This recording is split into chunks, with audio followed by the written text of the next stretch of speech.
All right, so just a few quick things I want to show you on the graphing calculator, although we've seen that these are easy enough to do without even touching our graphing calculator. So we've made our sketch, but this one, the second equation, I want to take a look at on the graphing calculator. So I've entered it in. Notice I've been very careful to make sure that that plus 2 is not underneath the radical. It's not in parentheses with the x. It's completely separate.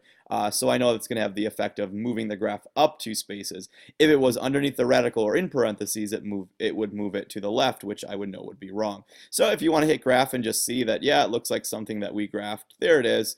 We don't see that starting point very well. That's why we made that dot really obvious. But yeah, that's kind of what we did. Here's what I want to point out, though. Rather than look at the graph, I want you to go to your table. So hit second graph to do that.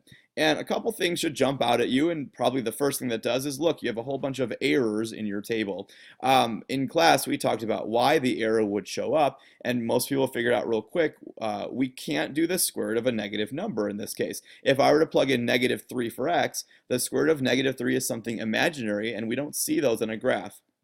The first x value that doesn't have an error is 0, and recall or notice that that's also my domain. So here's another way you can find your domain. It's the first x value you see that doesn't have an error message with it. Okay. The other thing I wanted to point out is the reason I didn't have you plot more than one point. We plotted that center point, and I said leave it alone. Take a look at these values we get. You can see that we're getting a whole lot of decimals. It's not surprising considering we're doing a square root function, and so we're going to have a lot of irrational answers as I take square roots of numbers. So that's why I said just plot the 1, because some of these can be really annoying to plot. Now you will notice there are some nice ones in there, like there's 4, 1. And so if you want to be more accurate in your sketches, you can certainly go ahead and find some more points. Just try to look through your table until you find ones that are easy and convenient to plot.